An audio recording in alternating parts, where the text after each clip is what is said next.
반갑습니다. 어느덧 4주째 우리 베델교회 청년부가 온라인 예배로 드리고 있습니다. 여전히 코로나 바이러스로 인해서 많은 이들이 어려움을 겪고 있는 상황이지만 우리가 이 어려운 상황 속에서도 여전히 일하시는 주님을 우리 삶의 반석으로 또 유일한 피난처 되심을 우리가 믿고 나아가는 우리 청년부 되길 진심으로 소망합니다. 주님께서 반드시 우리를 보호하시고 또 아파하는 이들과 어려움 속에 있는 이들에게 위로해 주실 줄 믿습니다. 또 치료해 주시기를 기도합니다. 설교를 전하기 앞서 오늘도 다 함께 청년부 표어 한번 외치고 시작하겠습니다. 화면 앞에서 오른손 주먹 쥐시고 우리 함께 복명복창하겠습니다. 시작. 전능하신 하나님을 믿고 경험하는 청년부. 아멘. 네, 지난 주일부터는 부활 더 게임 체인저라는 제목으로 시리즈 설교를 전하고 있습니다. 사순절 예수님의 십자가만큼이나 중요한 것이 바로 이 예수님의 부활입니다. 우리가 이번 시리즈 설교를 통해서 십자가의 사랑을 확신하고 더 나아가 부활 신앙으로 살아가는 우리 청년들 되길 진심으로 소망합니다. 오늘은 부활, 완성이자 새로운 시작이라는 제목으로 누가복음 24장 36절에서 49절의 말씀을 함께 나누겠습니다.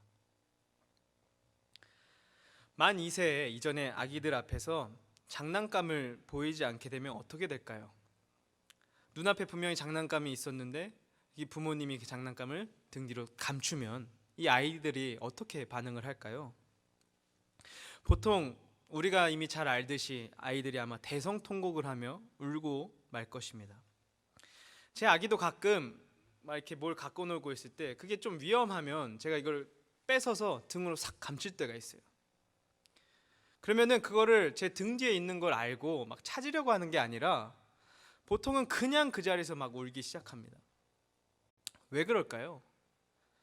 아기들은 지금 내 눈앞에 내가 보고 있던 그 사물이 사라지고 말면 그것이 진짜 존재하지 않는다고 여기기 때문입니다. 좀 어려운 말로는 이것을 대상 영속성이라고 오브젝트 퍼머넌스라고 합니다. 이 대상 영속성이 아직 발달하지 않아서 그렇다고 합니다.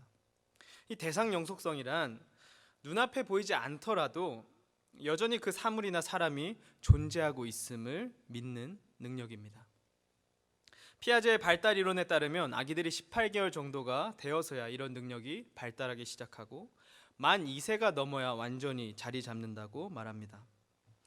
그런데 발달 장애와 자폐와 같은 어려움이 있는 아기들은 만 2세가 넘어도 이 엄마가 눈앞에 보이지 않으면 진짜 그 엄마가 사라진 줄 알고 대성통곡하며 울고 맙니다. 이 대상 영속성이 생기기까지 다른 아기들보다 시간이 더 오래 걸리기 때문이죠. 신앙생활도 그런 것 같습니다. 은혜 받았을 때에는 수련회나 교회 집회 같은 때에서는 그렇게 하나님이 분명하게 느껴지다가도 일상생활로 돌아가면 마치 하나님이 언제 계셨냐는 듯이 안 계신 것처럼 느껴지고 주님이 느껴지지 않을 때가 많습니다. 주님이 내 삶에 보이지 않는 것 같고 존재하지도 않으시는 것처럼 그렇게 우리 삶에 주님의 부재를 경험할 때가 많습니다. 욥기 23장 8절과 9절에 욥을 보면 이 욥도 계속되는 고난 속에 힘겨워하며 이렇게 고백하고 있습니다. 8절에 내가 앞으로 가도 그가 아니 계시고 뒤로 가도 보이지 아니하며 그가 왼쪽에서 일하시나 내가 만날 수 없고 그가 오른쪽으로 돌이키시나 배울 수 없구나. 고난 속에서 하나님의 부재를 경험했던 이 욥의 그 정말 찢어지는 마음이, 그 답답한 마음이 느껴지는 구절 같습니다. 우리 이 예수 그리스도의 제자들에게도 그러한 순간들이 있었습니다. 내가 그토록 믿고 따라왔던 그 대단한 예수님께서 내 눈앞에서 죽임 당하시니 그 모든 희망이 사라지고 만 것이죠. 이제 살아계신 주님을 더 이상 볼 수 없게 된 것입니다. 그러니 그들의 마음이 무너졌고 절망과 슬픔에 사로잡히고 만 것입니다. 그런데 그들 앞에 예수님께서, 그 부활하신 주님께서 다시 나타나셨습니다. 흥미로운 것은 각 개인과 주의 제자들의 공동체에 일일이 주님은 친히 나타나셨다는 것입니다. 막달라 마리아에게도 나타나셨고, 주님을 부인했던 베드로, 그리고 지난주에 나눴던 이 엠마오로 가는 길에 그 두 제자들에게도 주님은 나타나셨습니다. 그리고 그들의 마음을 열어주셔서 잊고 있었던 주님의 죽음과 부활에 대한 예언, 그리고 성경이 이 모든 예수님의 이 구원의 역사, 즉 십자가의 사건과 그 부활을 예언해온 그 모든 구절 하나하나를 다 가르쳐 주셨고, 그들의 마음을 열어 깨닫게 하셨습니다. 하지만 흥미로운 것은 주님께서 부활하신 그 뒤의 모습입니다. 주님은 그들과 40일 동안 계속해서 같이 계셨기보다는 나타나셨다가 사라지십니다. 또 나타나시고 사라지시고, 이러한 일들이 계속해서 반복되고 있음을 성경을 보면 알 수 있습니다. 마가와 누가, 그리고 요한복음의 기록에 따르면 막달라 마리아에게도 나타나셨다가 사라지시고, 베드로와 엠마오의 이 두 제자들, 그리고 나머지 제자들에게도 항상 계속해서 쭉 같이 계시는 것이 아니라 나타나셨다 사라지십니다. 저는 이 대목에서 궁금함이 생겼습니다. 왜 부활하신 주님은 이 제자들, 그토록 사랑하는 이 제자들에게 나타나시고는 다시 사라지셨을까요? 부활하셨으면 계속 함께 하시면 되는데 말이죠. 그래서 다양한 성서학자들의 의견을 찾아보았습니다. 몇 가지 신학적인 의미들을 찾을 수 있었습니다. 그런데 여러분과 함께 나누기에는 조금 와닿지 않는 차원의 신학적인 주장들이었습니다. 저는 그래서 더 실제적으로 우리가 공감할 수 있는 이유를 찾아보고 싶었고, 계속해서 말씀을 묵상해 보았습니다. 그런데 흥미롭게도 제가 설교의 도입부에 언급했던 이 아기들의 대상 영속성 개념을 통해서 뜻밖의 중요한 메시지를 발견할 수 있었습니다. 아기들이 눈앞에서 이 부모님이나 사물이 보이지 않으면 그것이 완전히 없어진 것처럼 믿는 이유가 이 대상 영속성이 발달하지 않아서 그렇다고 말했습니다. 그런데 전문가들에 의하면 이 대상 영속성을 발달시키기 위해선 실제 이 아이들이 살아가는 생활 속에서 이 아이들이 어떤 물건이 사라졌다 다시 나타나는 것을 자주 관찰하고 경험할 때에 그 대상 영속성이 발달된다고 말하고 있습니다. 그것이 매우 중요하다는 거죠. 지금 당장 눈앞에 보이지 않아서 없어진 줄 알았지만 알고 봤더니 부모님 등 뒤에 있거나 저쪽 방에 있음을 계속해서 눈으로 보고 관찰하고 경험하는 게 중요하다는 것입니다. 그래서 어느 시점이 지나서부터는 보이지 않아도 이것이 영영 사라진 것이 아니라 존재하고 있음을 확신할 수 있게 된다는 것이죠. 그래서 사라졌다가 다시 나타나고 발견되는 경험이 중요한 것입니다. 저는 부활하신 주님께서 이러한 의도로 주의 제자들에게 계속해서 이 제자들 앞에 나타나셨다 사라지는 이유가 주님이 보이지 않아도 계속 여전히 자신들과 함께하고 있음을 증거하시고 느끼게 하심으로써 그들이 보이지 않을 때도 주님이 나와 함께 하심을 믿을 수 있게 그렇게 훈련시킨 거라 생각됩니다. 그들은 예수님의 죽음을 통해 그분의 부재를 경험하게 되었습니다. 그리고 그 충격은 실로 컸습니다. 그러나 그렇게 죽으셨던 이 주님의 부활하셨음을 직접 보여주셨고, 주님이 단지 죽음만으로 소멸되시는 분이 아니심을 제자들 앞에 증명하셨습니다. 그리고 그들에게 성경을 깨닫게 하셨고, 주님을 향한 이 사랑의 마음을 그 한가운데서부터 뜨겁게 다시 타오르게 해주셨습니다. 그리고는 다시 사라지셨죠. 다시 한번 그들의 눈앞에 주님이 보이지 않는 상황을 만들어 가시지만 그럼에도 불구하고 여전히 그들의 삶을 지켜보고 계셨음을 가르쳐주고 싶으셨던 것입니다. 그렇게 하심으로 마치 아기들이 눈앞에 잠시 엄마가 보이지 않아도 저쪽 방에 엄마가 있을 것이라는 것을 깨닫고, 아, 엄마는 지금 당장 보이지 않아도 나와 항상 함께하고 있구나 믿게 되는 것처럼 예수님이 사라지셔도 언제든지 이 제자들에게 다시 나타나심으로 제자들 또한 아, 주님은 언제나 나와 항상 함께하고 계시는구나, 항상 존재하시고 초월적으로 시공간을 뛰어넘어 나와 동행하시는 분이시구나 믿을 수 있도록 주님이 가르쳐 주신 것입니다. 사랑하는 청년 여러분, 우리 삶에도 주님의 부재를 경험할 때가 많습니다. 교회를 나와도 예배를 드려도 주님의 은혜가 선명하게 느껴지지 않을 때가 있습니다. 일상생활에서는 답답하고요. 삶의 문제들과 부딪히며 나 혼자 모든 짐을 지고 가는 것 같아서 지치고 낙심할 때가 있습니다. 이럴 때 왜 하나님은 보이지 않으시는 건가?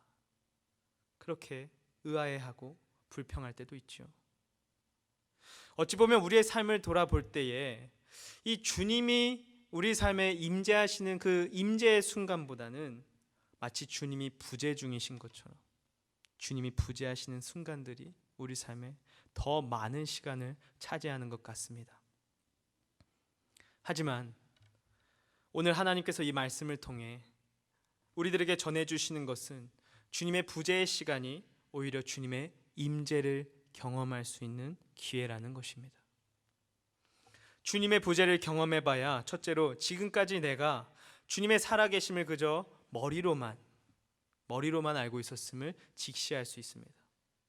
둘째로 주님의 부재를 경험해봐야 주님의 임재하심을 진정 바라게 되고 주님을 만나고 싶은 갈망이 우리 안에 생겨납니다. 그리고 그 갈급함에 주님은 오늘 본문에서와 같이 반드시 응답하시는 줄 믿습니다. 친히 찾아오십니다. 그러므로 주님의 부재는 주님의 임재하심을 경험할 수 있는 좋은 기회가 되는 것입니다.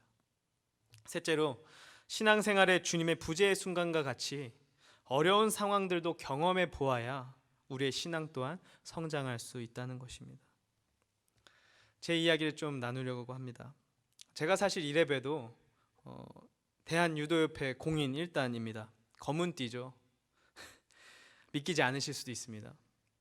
근데 뭐 제대로 오랜 시간 들여서 수련하고 뭐 그 1단을 따냈기보다는 군대 가서 땄습니다. 근데 군대를 대통령실 경호처로 가게 되는 바람에 속성으로 배워야 했고요. 무조건 따야 했습니다. 제가 차출된 군대는 유도 선수들과 태권도 선수들 그리고 격투기 선수들로 챔피언들이 가득한 군대였습니다. 그 안에 대전시청 소속으로 이제 전 올림픽 금메달리스트, 여러분 아마 뭐 미스터 한판으로 좀 잘 알려지셨고 여러분도 아실 수도 있는데요. 이원희 선수라고 있습니다. 올림픽에서 많은 메달을 땄었죠. 근데 그 이원희 선수의 스파링 파트너였던 이 국가대표 상비군의 한 선임이 있었습니다. 얼굴도 배우 지성을 닮아서 매우 잘생겼고 인성도 좋은 형이었습니다. 근데 제가 유도에 이제 심사를 앞두고 단을 따야 돼서 막 준비하고 있을 때 마침 저에게 한 수 가르쳐 주겠다고 하는 거예요. 그래서 좋았죠. 선수가 가르쳐 준데 그것도 그 대단한 국가대표가 가르쳐 준 이 영광을 언제 경험하겠습니까? 그래서 따라갔습니다. 근데 저한테 기본기인 낙법을 쳐보라고 하더라고요. 낙법이 뭐냐면 이제 유도하면 기술 걸리면 넘어지잖아요. 넘어질 때 아프지 않게 이제 요령이 있어요. 땅을 팡 치면서 제 몸을 보호하는 방식입니다.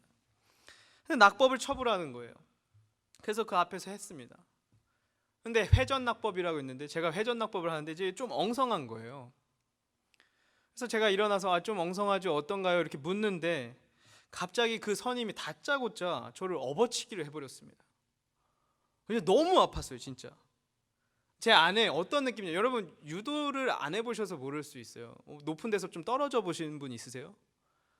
그러니까 이게 제 안에 있는 이 장기가 하나하나 막 요동치고 막 진동해서 막 내 배를 막 때리는 느낌이에요. 숨을 못 쉬어요. 너무 괴로운 거예요. 근데 거기서 끝나는 게 아니라 몇 번을 계속 다시 일으키고 또 업어치기 하고 또 막 넘어뜨리는 거예요. 근데 그러면서 하는 말이, 사람은 기술을 아프게 당해봐야 실전에서도 낙법을 칠 수 있다는 겁니다. 아파봐야 된다는 거예요.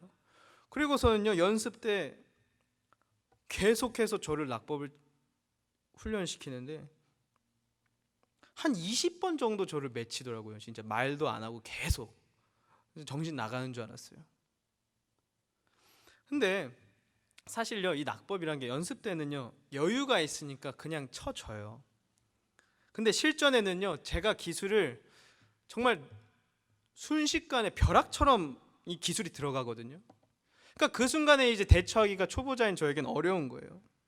근데 실제로 이 선임이 계속해서 저를 맺히니까 막 허리 후리기, 업어치기 같은 큰 기술만 선보이는데 너무 아파서 제가 어느 순간부터 그 정확한 타이밍에 낙법을 치더라고요. 살아남으려고. 그 아픔을 어떻게든 줄이려고 하는 제 간절함이 제가 그렇게 못하던 낙법도 몇 분 안 지나 마스터하게 해주었습니다. 제가 왜 이 이야기를 했냐면, 이렇듯 신앙도 어려움을 겪을 때 더 성장할 수 있다는 것입니다.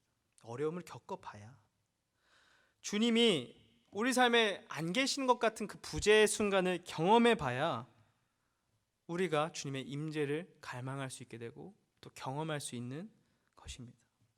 그래서 이런 부재의 순간이 우리 삶에 필요한 것이에요. 제자들도 주님만 졸졸 따라다닐 때는 많이 부족했습니다. 그러나 주님과 떨어져 있을 때가 늘 그들이 성장하는 타이밍이었습니다.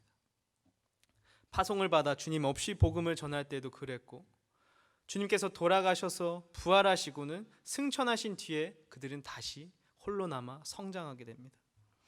이렇듯 주님의 부재의 순간은 홀로 서기의 순간이고 영적인 성장의 기회이기도 합니다.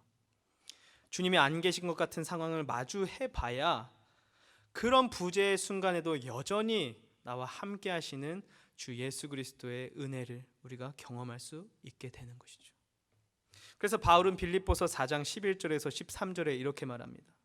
11절에 나는 어떠한 형편에든지 자족할 수 있는 삶을 배웠는데, 만족할 수 있다는 거죠. 어떠한 형편에도.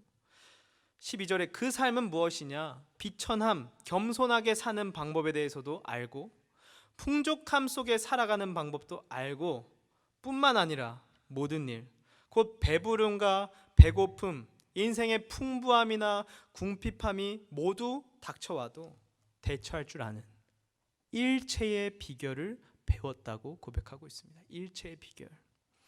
자, 그렇다면 그 일체의 비결이 무엇이냐? 13절에 이렇게 말합니다.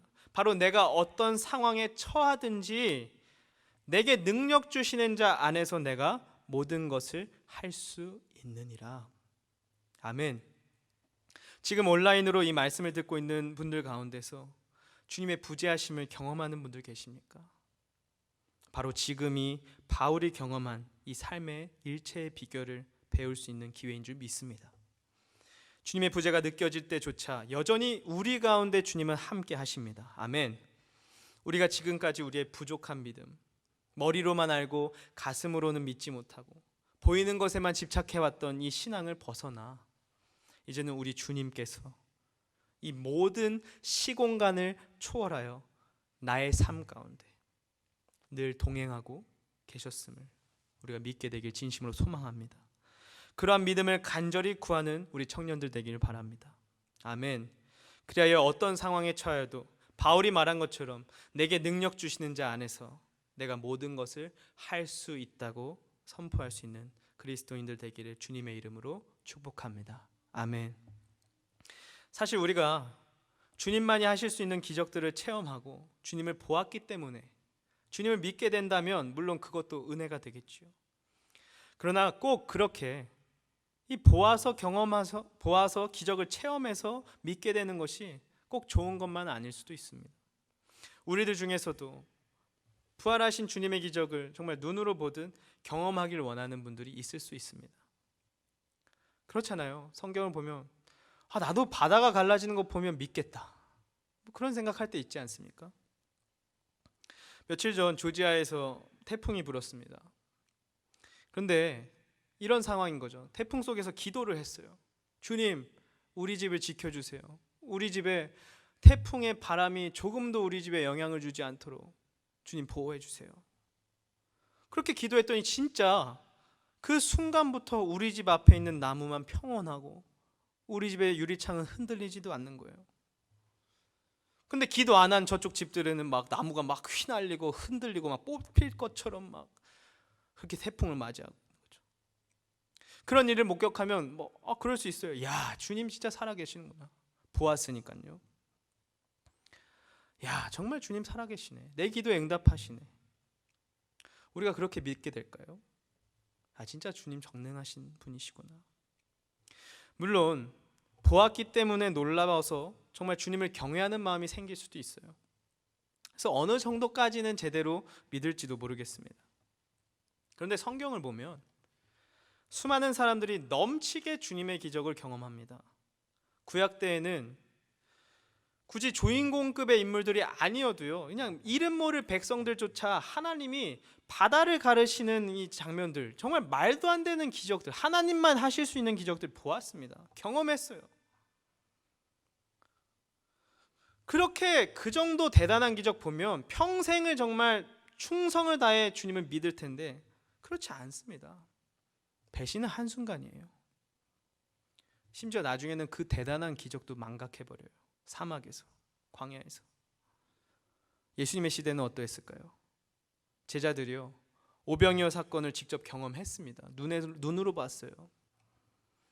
근데 칠병이어의 기적을 일으키는 그 순간은 아무도 믿지 못합니다. 어떻게 이걸 나눠주냐고 또 헛소리를 하고 있어요. 언제 그랬냐는 듯이. 주님이 죽은 자를 다시 살리셨어요. 2번이나 봤습니다. 다시 살리면 뭐예요? 예수님께서 죽으실 때에 죽은 자를 살리시는 주님께서 스스로 부활하실 것을 제자들 중에 아무도 믿지 못했습니다. 기대하지도 못했어요. 주님이 부활하실 거라 약속하셨고 사흘 만에 다시 살아나실 거라 예언하셨음에도 아무도 믿지 못했습니다. 기대하지 못했어요. 사람이 이랬습니다. 보아도 믿지 못해요.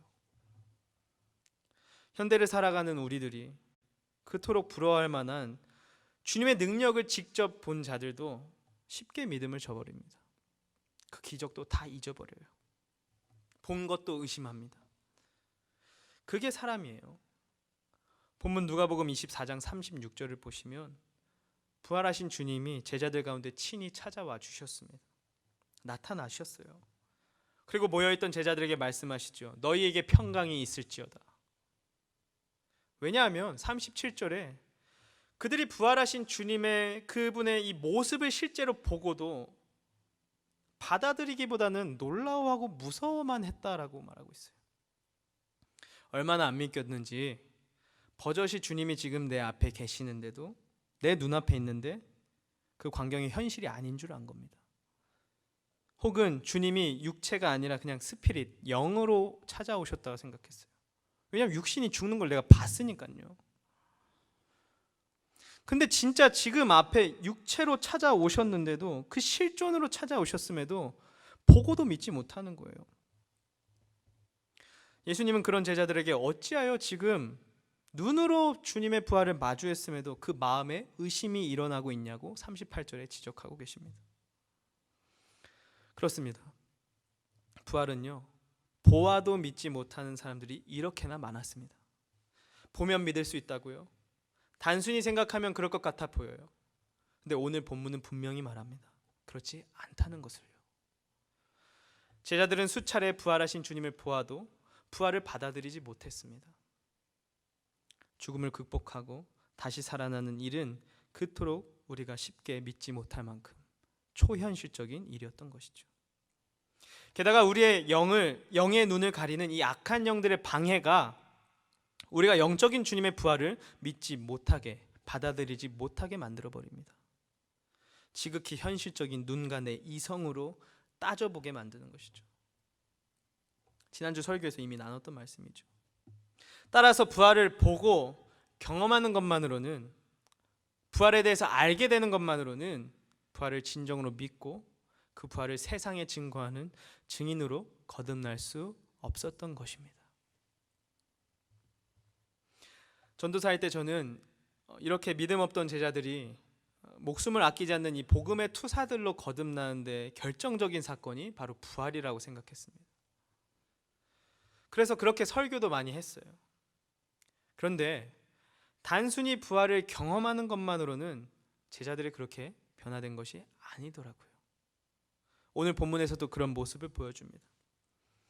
제자들이 부활을 눈으로 목격했다고, 경험했다고 그들 안에 부활 신앙이 생겨난 것이 아니었습니다.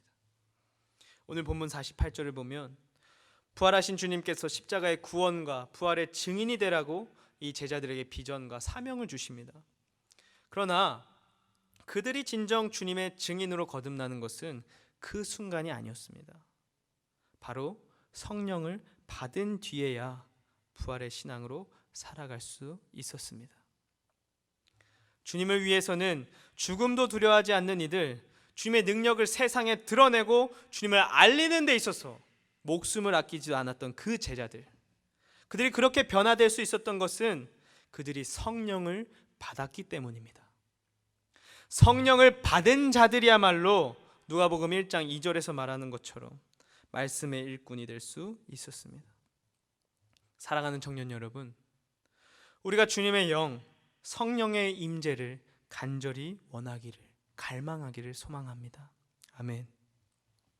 우리는 우리에게 친히 찾아와 주시는 성령을 갈급해하고 있습니까? 부활신앙은 나의 신앙의 판도를 완전히 뒤집어 줄 수 있는 게임 체인저의 역할을 할 수 있다고 말했습니다. 그 부활신앙은 그런데 오직 성령을 받을 때에만 우리 삶에서 누릴 수 있습니다. 우리가 성령님의 임재를 구하여서 눈으로 보이지는 않아도 내 가슴을 뜨겁게 하시고 내 안에 머물고 계시는 이 성령님을 날마다 경험해달라고 기도해야 되겠습니다. 그 성령을 체험하고 그 성령을 따라 살아갈 때에 주님의 십자가가 감동이 될 줄 믿습니다. 주님의 십자가만 봐도 눈물이 나고 감사하고 기쁘고 감동이 되는, 또 주님의 부활하셨음이 나의 기쁨이 되고 희망이 될 줄 믿습니다. 우리가 성령을 받을 때에 그렇게 될 것입니다. 따라서 성령을 간절히 갈망하는 이 신앙은 부활신앙의 출발점과 같습니다. 주님은 제자들에게도 명령하셨습니다. 48절에 너희가 이 모든 일의 증인인데, 49절에 볼지어다 내가 내 아버지께서 약속하신 것을 너희에게 보내리니 너희는 위로부터 능력으로 입혀질 때까지 이 성에 머물라 하시니라. 부활의 증인이 되는 데에 성령이 얼마나 핵심이었으면 그 성령으로 충만해질 때까지 다른 데 갈 생각 말라는 거예요. 머무르라고 하셨습니다. 왜 그렇습니까? 우리는 보아도 믿지 못하는 존재들인 것을 주님이 잘 아셨던 것이에요. 우리에게는 힘이 필요합니다. 연약한 우리에게는 힘이 필요해요. 그래서 그저 이 연약한 우리가 짜내는 우리의 힘이 아니라, 불완전한 이 세상의 능력이 아니라 완전하시고 전능하신 이 주님의 능력, 그분께로부터 위로부터 오는 그 능력, 그 성령의 힘이 필요한 것입니다. 우리의 신앙생활이 위로부터 오는 능력으로 충만해지기를 소망합니다. 아멘. 성령으로 충만할 때에 우리의 신앙은 꺼지지 않을 줄 믿습니다.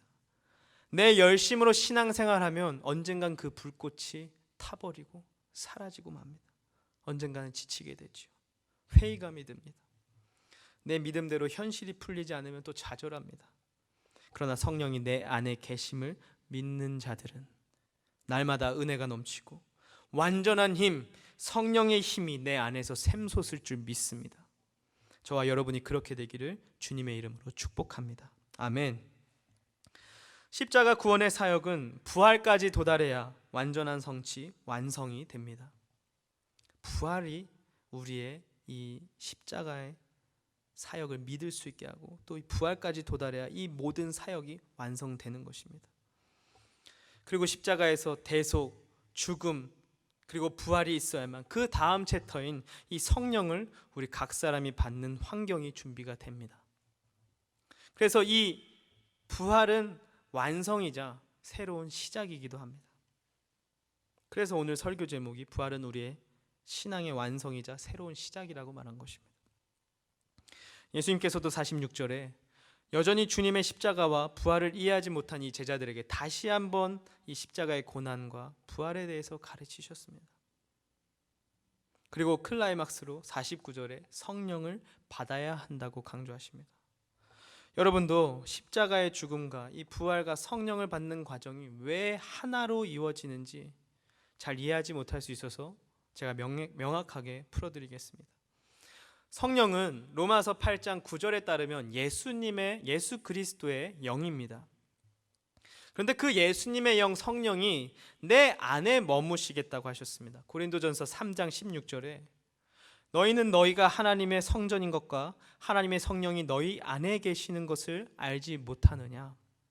17절에 누구든지 하나님의 성전을 더럽히면 하나님이 그 사람을 멸하시리라. 하나님의 성전은 거룩하니 너희도 그러하니라. 그렇습니다. 성령이 내 안에 머무시는 곳이 정말 우리 안에 머무시는 것, 어떻게 보면 성전이 되는 거죠. 그래서 우리의 몸이 성령이 머무시면 성전이 됩니다. 그래서 우리의 몸과 내면이 주님의 임재의 장소 성전이 될 때에 이 주님이 머무실 수 있도록 우리는 우리의 성전을 정화시키는 작업이 필요합니다. 여러분 생각해 보세요. 주님이 머무시는 곳이, 그 거룩한 주님이 머무시는 곳이 정결하지 않으면, 더러우면 어찌 머무실 수 있겠습니까? 거룩해야 됩니다. 그 장소도 구별돼야 되죠. 죄로 더럽혀져 있으면 안 됩니다. 그래서 우리가 거룩한 성전이 되어 주님의 영을 우리 안에 모시려면 우리의 존재는 죄사함을 반드시 받아야 하는 것입니다. 그래서 성령을 각 사람 안에 보내주시려면 십자가의 죽음, 그 대속이 반드시 필요한 것입니다. 우리가 쉽게 오해하는 것은 예수님이 사랑의 주님이시고 용서하시는 주님이시기 때문에 마치 모든 죄악도 다 눈감아 주시고 다 받아주시는 그런 물러터진 분이라 생각하는 것이 너무나도 많습니다. 오늘날 많은 목회자와 교회들이 예수님을 그런 분처럼 여겼고 그런 분으로 만들어버렸어요. 예수님이 잘못되었다고 분명하게 짚고 가실 이 세상의 악과 잘못된 문화들에 대해서도 휴머니즘이라는 이 좋은 명목으로 다 받아들입니다. 다 포용해줘요. 다 품어주기만 하죠. 그게 예수님의 사랑인 줄 압니다. 성경에서 하지 말라고 경고하시고 하나님께서 기뻐하지 않으시는 일들에 대해서 잘못하고 있다고 지적하지 않습니다. 경고하지 않죠. 예수님은 다 받아주실 것처럼 말합니다. 우리의 죄를 그냥 눈 감아 주시는 분처럼 여기게 만들었어요.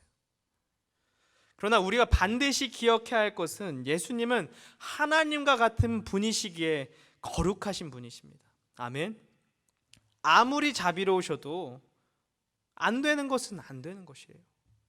예수님이 엄격하신 분이십니다.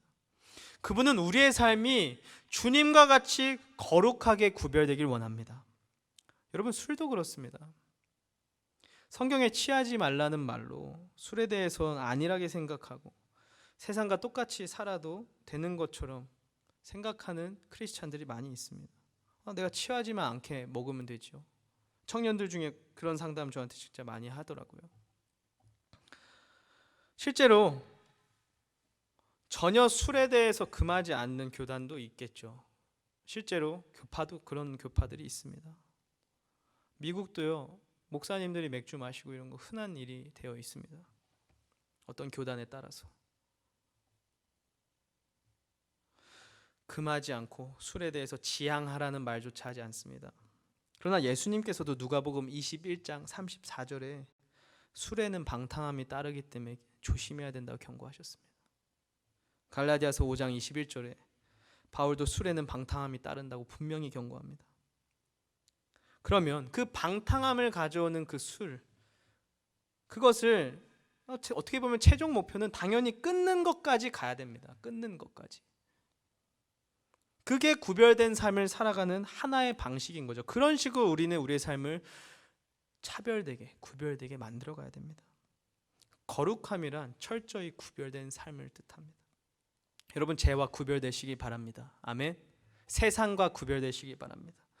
주님께서 만약 우리가 지은 죄들을 그냥 대충 넘어가시는 분, 눈 감아 주시는 분이시라면 그분이 굳이 이 땅의 인간의 몸으로 오시고 그 모든 고난 감수하시고 그것만으로 부족하여 십자가에 달려 온몸을 찢기시면서까지 우리 대신 우리의 죄를 희생하실 필요가 없었습니다. 죄를 눈 감아 주시는데 왜 그런 희생을 하십니까? 우리의 죄 때문에. 그 모든 희생 다 우리 죄값을 주님께서 철저히 대신 치르시려고, 우리의 모든 죄를 철저히 본인 스스로 나서서 심판하시기 위함이었습니다.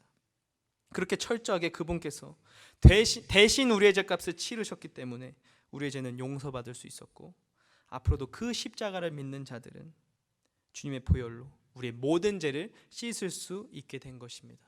아멘. 따라서 주님의 십자가에서 우리의 죄 때문에 흘리셨던 그 보혈, 그 피, 그 대속하심으로 인해 주님의 무죄함은 우리가 얻게 되었고, 우리의 유죄함은 주님께 덧입혀졌습니다. 그리고 그 유죄함을 대신 뒤집어 쓰신 주님이 십자가에 달리셔서 죽임 당하셨습니다. 주님의 그 거룩한 희생으로 판결은 끝이 났습니다.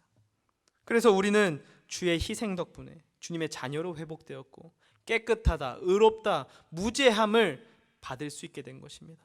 이것을 칭히 영어로는 justification이라 말합니다. 이 십자가의 구원이 있어야만 우리가 정결해지고, 주님의 영이 정결해진 우리 안에, 이 거룩한 성전이 된 우리 안에, 예수의 보혈로 깨끗이 씻음 받은 우리 안에 주님의 영이 거하실 수 있게 된 것입니다. 우리가 이전과 달라진 것이 없는 것 같은 삶에도 우리가 믿기만 하면, 주 예수 그리스도의 보혈과 그 십자가의 대속을 믿기만 하면 우리의 모든 죄가 그 예수님의 십자가의 피로 대신 심판받게 됩니다. 그래서 우리는 무죄함을 얻을 수 있는 것이죠. 주님은 이미 저와 여러분의 죄값을 십자가에서 지불하셨습니다. 아멘. 그 전능하신 분께서 하늘의 보좌를 내려놓고 인간의 몸으로 오신 것만으로 그건 엄청난 희생이에요. 엄청난 희생. 그렇게 하실 필요가 없는데 엄청나게 희생을 하신 거예요. 근데 거기서 끝난 것이 아니라, 그렇게 그냥 사랑을 전파하시고 가르쳐 주시고 보여주신 것에서 끝난 것이 아니라, 여전히 죄 가운데 걸어가고 있고 주님을 몰라보는 이들, 정말 악하고 정말 연약한 그 모든 인류를 위해서 가장 그들의 죄를 대신하여 가장 극심한 고통을 겪으시고 처절하게 그들을 살리기 위해 대신 희생하심으로, 그 엄청난 희생은 이미 너무나도 커져버려서 우리의 모든 과거의 죄를 해결하고도 남는 것입니다. 맞바꿀 수가 없는 거예요. 너무 그 희생이 커서. 그래서 이전의 죄와 앞으로의 죄값도 그 주님의 희생, 그 주님의 보혈이 해결하고도 남으실 만큼 충분한 겁니다. 충분한 가치인 것입니다. 그러니 우리가 그 십자가를 믿고 다시 살아나신 주님을 따라 새로운 삶, 부활의 삶을 살아갈 수 있게 된 것입니다. 아멘. 주님께서 우리의 죄를 해결하시어 우리의 존재는 주님의 모실 수 있는 거룩한 성전으로 거듭날 수 있게 되었습니다. 부활하신 주님께서 이제 승천하셨기 때문에, 다시 주의 보좌로 올라가셨기 때문에 우리는 주님의 영, 성령을 받을 수 있게 된 것입니다. 이 모든 것이 오늘 깨달아지시기를 주님의 이름으로 축복합니다. 아멘. 십자가를 통해 우리의 죄를 주님이 대속하셨음을 알게 되었습니다. 그리고 그 십자가에 담긴 이 형언할 수 없는 주님의 사랑의 깊이를 우리가 알게 되었습니다. 이제는 우리가 주님의 부활을 통해서 주님이 사망 권세를 이기신 전능하신 하나님의 아들이심을 우리가 깨닫게 되었습니다. 그리고 그 부활하심이 그 십자가의 구원의 과정을 완성시켰고, 그 부활과 승천으로 인해 우리가 주님의 영, 성령을 내 안에 모실 수 있게 되었음을 우리가 깨달은 줄 믿습니다. 그러나 아직 머리로만 이해한 것일 수도 있습니다. 그래서 우리가 잊지 말아야 하는 것, 그 알게 된 것, 깨달은 바를 내 가슴 가운데서부터 느끼게 하시고 와닿게 하시고 뜨겁게 체험하게 하시는 분, 정말 이 모든 이 십자가의 죽음과 그분의 형언할 수 없는 사랑, 그분의 부활하신 전능하신 능력, 그 모든 것을 내 온 존재적으로 믿게 되려면 주님의 영, 성령을 받아야 한다는 것입니다. 아멘. 우리가 성령으로 세례를 받아야 합니다.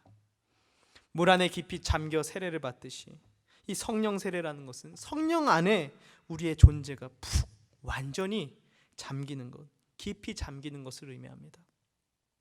우리가 그렇게 깊이 성령을 충만하게 체험하여서 부활의 완성을 진정으로 누리는 우리 믿음의 청년들 되기를 주의 이름으로 축복합니다. 아멘. 성령님 계시면 우리 앞에 예수님이 보이지 않아도 예수님의 부재가 두렵지 않습니다. 왜냐하면 그 주님의 영이, 그 성령이 위로부터 내 안으로 오셔서 내 안에 거하시고 계시기 때문입니다. 그러니 내가 어디를 가더라도 어떤 상황에도 주님은 나와 항상 함께 하심을 믿습니다. 우리가 그것을 믿을 수 있습니다. 우리가 성령을 갈망하기 소망합니다. 성령이 여러분 안에 임할 때에 우리의 부활신앙도 완성될 것입니다. 또 새롭게 우리의 삶을 시작해 나갈 줄 믿습니다. 마지막으로 제가 간증 나누고 찬양하고 기도하려고 합니다.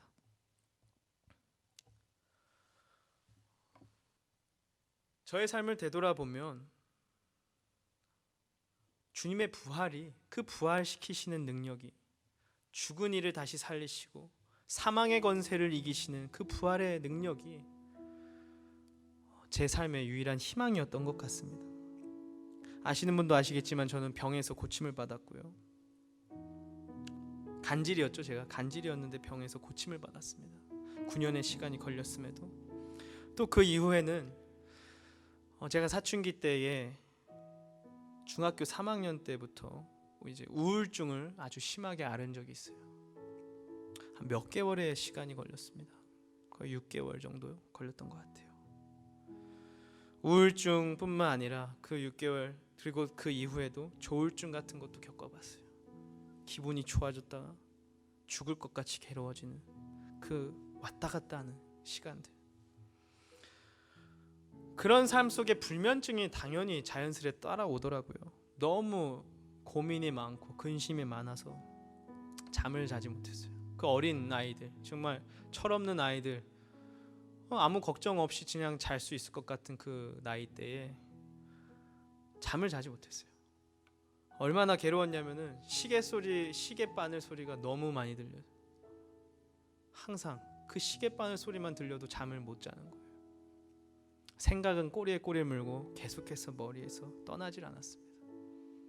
그리고 내가 너무 초라하게 보여서 제 안에 열등감이 들어오고 저의 이 존재의 가치를 전혀 몰라보게 되었어요. 내가 왜 살지? 난 이것도 못하고 저것도 못하고. 미술도 포기하고 싶었습니다. 그때 미술을 오래 준비하고 있었는데요. 나는 왜 이런 천재적인 능력들이 없을까? 그런 고민들이 내 존재가 정말 쓸모없는 것처럼 여기게 만들었어요. 매일 살아가야 될 이유를 모르겠더라고요. 밥이 안 넘어갔습니다. 이 고민이 너무, 이 우울함이, 이 어두움이 나를 짓누르면요, 여러분 이미 우울증을 겪어보신 분들 아실 거예요. 입에 침이 돌지 않아요. 밥을 못 삼킵니다. 나중 되면요, 밥 못 먹고 잠 못 자면 힘든 걸 알아요. 그래서 나중엔 밥을 먹어야 되겠다 생각하는데 먹으면 체해요. 무조건 체합니다. 괴롭죠. 잠을 자야만 다음날 학교를 가서 온전히 살아갈 수 있는 걸 알기 때문에 자고 싶어요. 근데 못 자요. 6시가 돼서야 그제서야 잠깐 지쳐서 조는 수준으로 잡니다. 너무 괴로웠어요. 오죽하면 저희 아버지가 정신병원에 한번 가봐야 되지 않냐, 정신과 한번 가서 상담해야 되지 않냐, 약물 치료 받아야 되지 않냐, 그렇게까지 하셨어요. 믿음 좋으셨던 어머니 너무 답답하셨죠.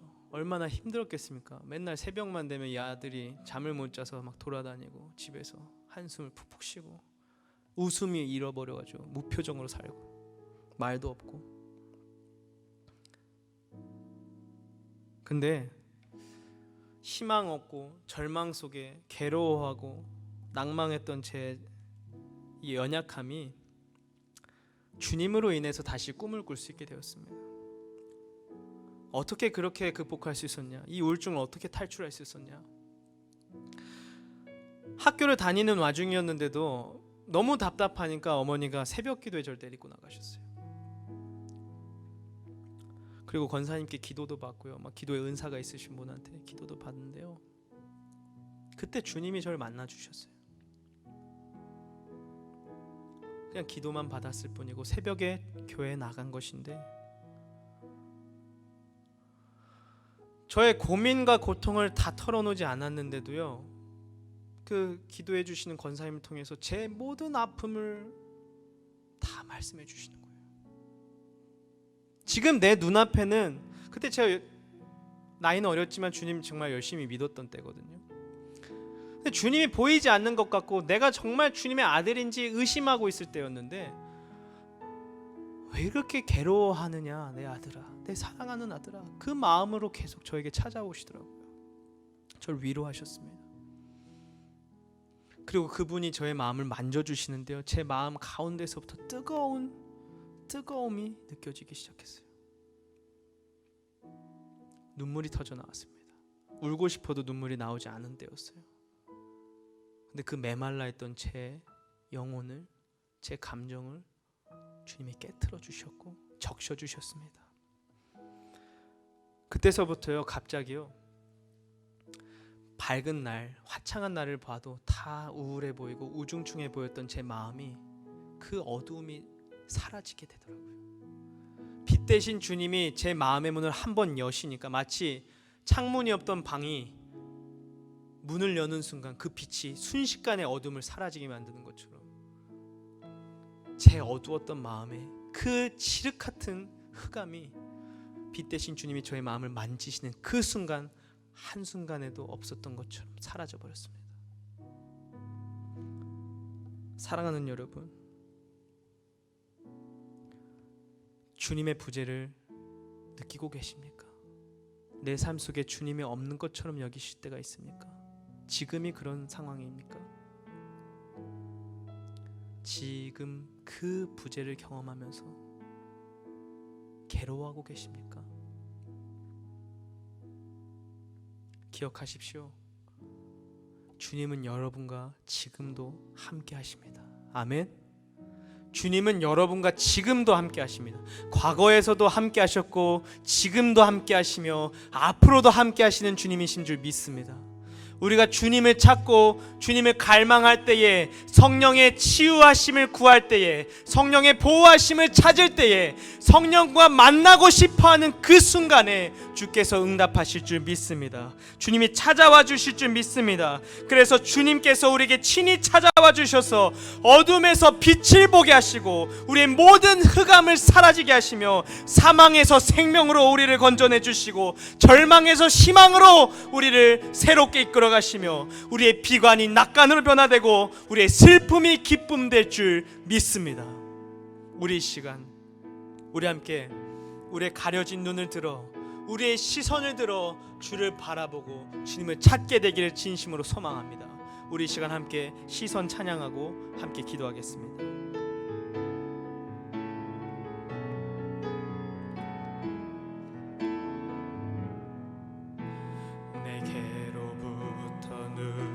들어 주를 보기 시작할 때 주의 일을 보겠네. 내 작은 마음 돌이키사 하늘에 꿈꾸게 하네. 주님을 볼 때 모든 시선을 주님께 드리고 살아계신 하나님을 느낄 때 내 삶은 주의 역사가 되고 하나님이 일하기 시작하네. 우리 이 시간 2절의 가사를 집중했으면 좋겠습니다. 성령을 구할 때에 부활하신 주님의 영 성령이 나에게 찾아와 주셔서 나를 변화시키고 나의 모든 두려움 사라지게 하고 주님을 바라보게 할 줄 믿습니다. 주님의 마음 알게 하실 줄 믿습니다. 우리 이 시간 모든 시선은 주님께 드려 성령이 나에게 찾아오실 수 있도록, 그 성령을 경험할 수 있도록, 그분이 나를 변화시킬 수 있도록 주님을 바라보게 소망합니다. 성령이 나를 변화시켜 모든 두려움 사라질 때 주의 일을 보겠네. 황폐한 가운데서 주님 마음 알게 되리. 주님을 볼 때 성령이 나를 변화시켜 모든 두려움 사라질 때 주의 일을 보겠네. 황폐한 땅 한가운데서 주님 마음 알게 되리. 주님을 볼 때 모든 시선을 주님께 드리고 살아계신 하나님을 느낄 때 내 삶은 주의 역사가 되고 하나님이 일하기 시작하네. 모든 시선을 주님께 드리고 전능하신 하나님을 느낄 때 세상은 주의 나라가 되고 하나님이 일하기 시작하네. 우리 이 시간 성령을 갈망하길 원합니다.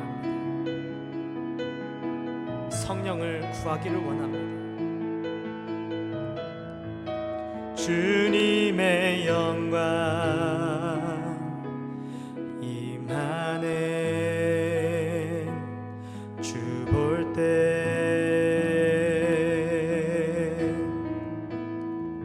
주님의 영광 임하네. 주 볼 때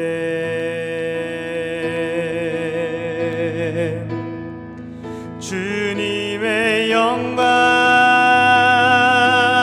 임하네. 주 볼 때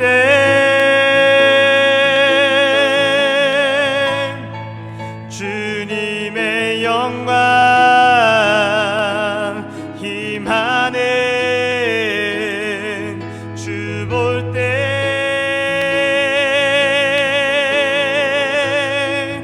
주님의 영광 임하네. 주 볼 때 주님의 영광 주님의 영광 임하네. 주 볼 때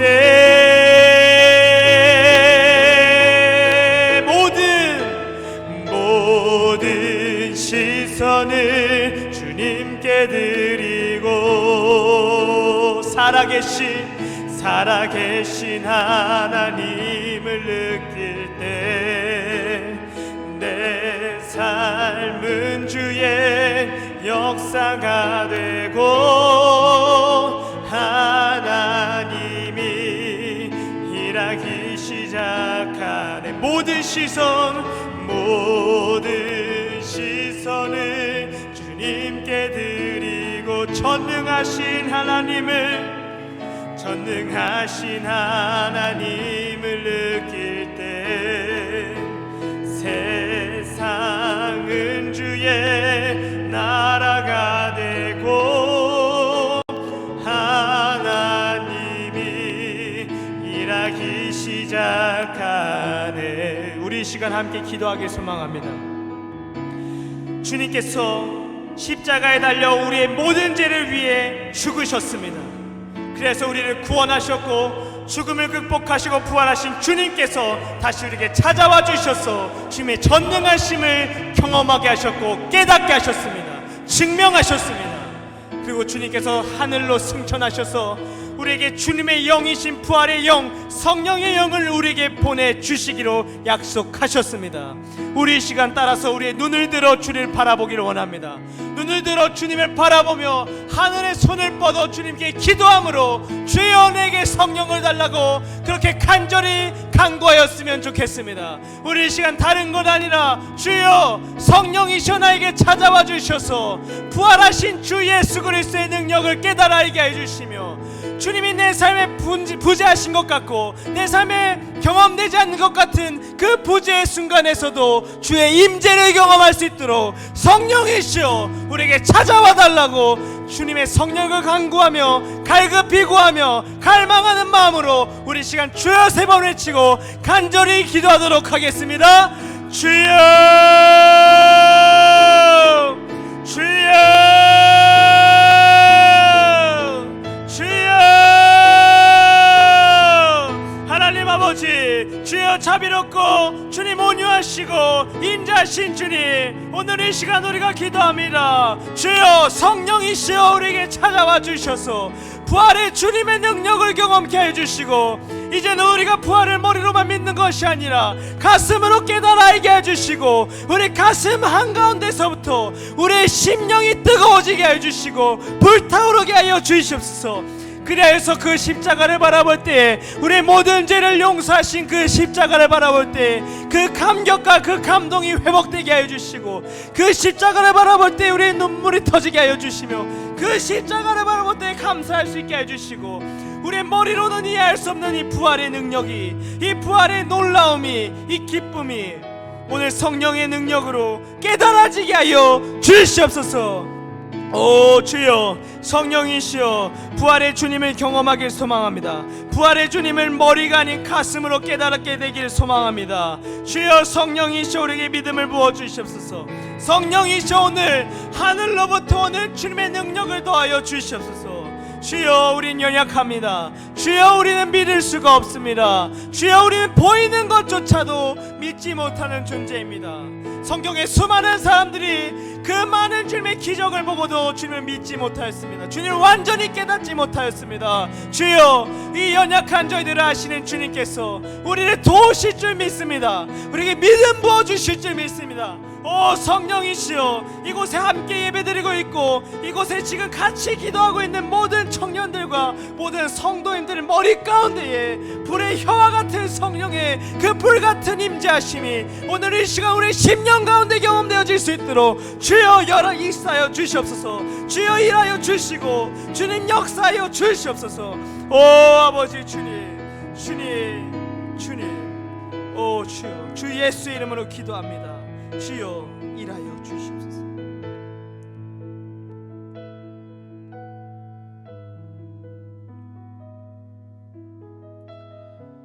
오 사랑이 많으시고 자비로우신 하나님,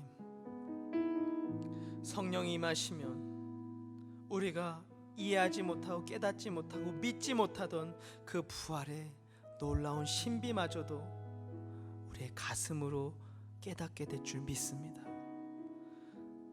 오늘 이 시간 우리에게 찾아와 주셔서 우리가 그 성령 안에 깊이 잠기게 해 주시고 충만하여 줘서 성령으로 뜨거워지는 삶 살게 하여 주시고 성령으로 감동하는 삶 살게 하여 주시옵소서. 주님의 부재의 순간 속에서도 두려워하지 않고 낙담하지 않고 내 안에 계시는 주 예수 그리스도의 영 성령이 나와 항상 동행하심을 믿는 의심치 않는 믿음의 사람들 되게 하여 주시옵소서. 주여 우린 연약합니다. 주여 우린 연약하기 때문에 우리의 열심으로는 우리가 온전히 믿을 수 없습니다. 주여 우리를 도와주실 줄 믿습니다. 위로부터 오는 그 능력이 필요합니다. 하늘로부터 오는 하나님의 능력이 필요합니다. 주여 우리가 그 능력을 그 성령의 능력을 의지합니다. 간절히 바라고 원하옵니다. 주여 갈망합니다. 우리에게 그 능력을 부어 주시옵소서. 가득히 채워 주시옵소서.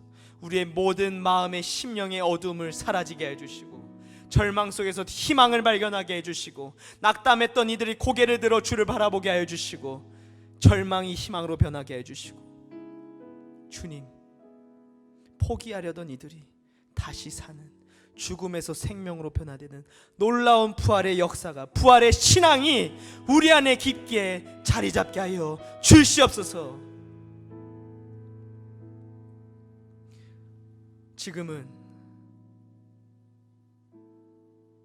우리 주 예수 그리스도의 극진하신 사랑과 그 놀라운 십자가의 보혈의 능력이 모든 것을 창조하시고 다스리시며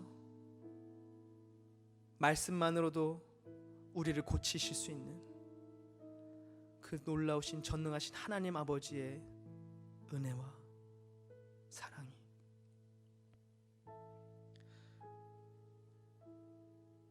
성령을 간절히 간구하고 갈망하며 기다리고 있는 우리 모든 청년들의 머리 위에 그 성령의 동행하심과 임재하심으로 인해 모든 청년과 모든 성도님들이 우리가 깨달을 수 없었던 이 하나님의 사랑과 은혜와 역사를, 그 전능하심을 마음속 깊은 곳에서부터 깨닫게 되기를 간절히 축원하옵나이다. 아멘.